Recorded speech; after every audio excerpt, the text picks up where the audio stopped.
series. A little drama at 7 and 8. Number 7 national seed out of the Big 12 is TCU.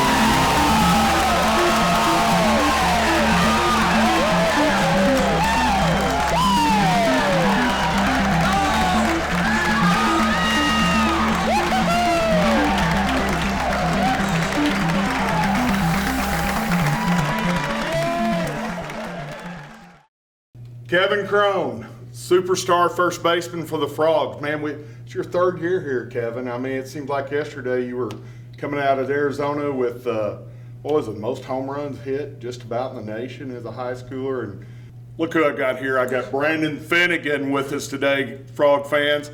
I mean, Brandon, what an outstanding season. The team MVP. Killer Frogs, another great Frog I've got with me now. Preston Morrison, the Big 12 Pitcher of the Year. Hey, Frog fans, we got the Grand Poobah here, Coach Jim Schlossnagle. Jim, congratulations again on another great season. Hey, Killer Frog Nation, look who I've got here now, the great Boomer White. Boomer, I've known you since you were about 10 years old, and I will never forget the first time I saw you. I looked over there, and there's this kid going around like, Dad, what can I go beat up on next, or what can I take on next? And I thought I saw Bam Bam there from the Flintstones. What does this mean to you?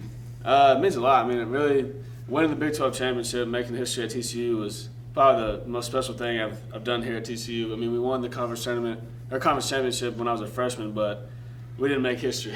That's right. We didn't get to Omaha. We didn't get to where we wanted to be. So, I mean, now being a national seed again, that's awesome. I mean, that's the best feeling. I can't explain that. And winning last night in the conference tournament was awesome. What made the difference this year?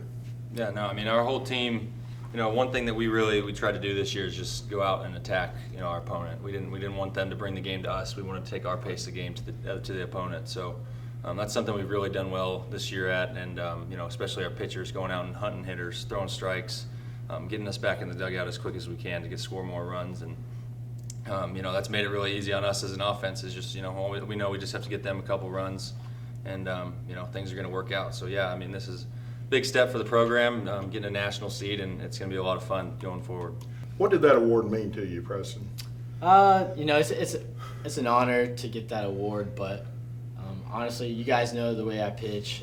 I need my defense, need a couple of runs, and it's really a staff award because we all recommitted ourselves after that Tech series to really just hunt batters and go after every batter like we know we can, and ever since then, we haven't turned back, and it's going to keep on going.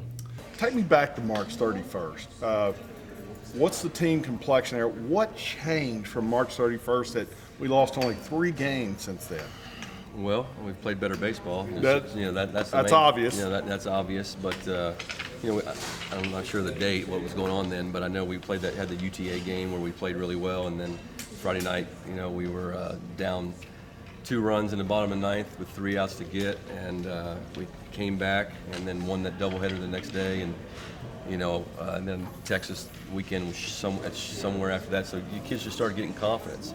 Right. On the field, we got Garrett Crane and Jarek Suter back. Absolutely. We were playing without those guys, and no disrespect to the guys that were in the lineup at the time, but you see how well Garrett has played. It was a spark plug to the team, right? Has played at second base defensively and has driven in some big runs. And then Jarek, MVP of the Big 12 tournament. So, when you get good players back in your lineup, it makes you a better team. And obviously the pitching has been phenomenal. So, man, what a great deal. You were the Big 12 Player of the Year, according to the Oklahoman. I think the coaches poll messed that up, baby. That wasn't right. Andy, that wasn't right, was it? 2 years here. You've led the team in hitting for 2 years. Been a super leader here. Tell me about your decision to come to TCU and what it means to be here right now. It was an easy decision. I had an offer. I had a couple schools, Rice, A&M, and then Auburn were my options, and I came here. Coaching staff's been outstanding. Small school, freaking on the rise, athletic. Right. So, that's an easy decision there. I love the football, so that's easy to connect to in the fall. Get away from baseball, go to football. Speaking of football, I know we're in the euphoria of being a national seed now and all this, but what a high school career you had at running back down at Houston Memorial. Nearly 6,000 yards in your high school career. When are you going to go to Gary Patterson and get on the football team? We need some help at slot, baby. I mean, you could help us there. But sorry, Jim, Coach Schlossnagle, I didn't mean it.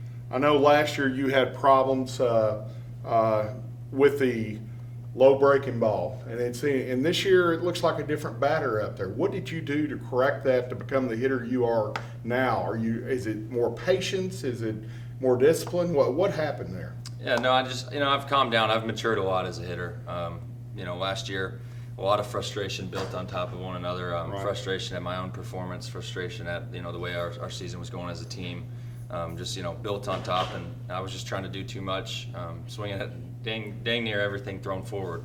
So Right. This summer I went out and just tried to work on having fun playing the game again, letting the game come to me, playing my game.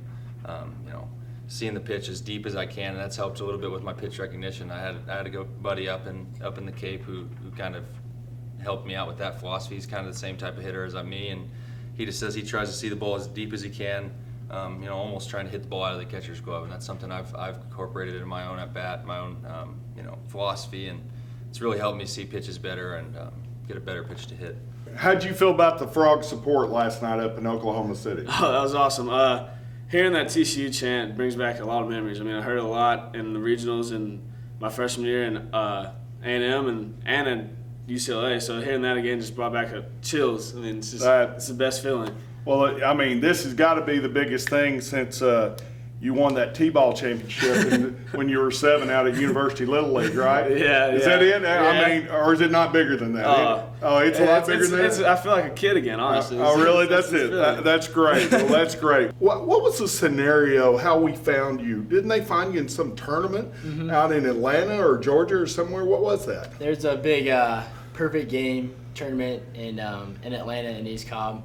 I ended up throwing against 2 Dallas teams. Coach Maisie was following the Dallas Patriots and the South Texas Sun Devils, and I threw well against both those teams.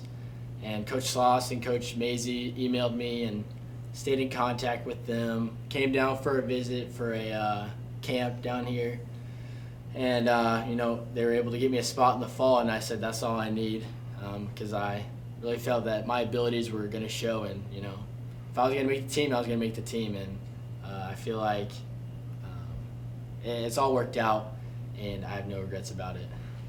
I know that you've had success before in your past. When you were at Tulane, you guys were a national seed then.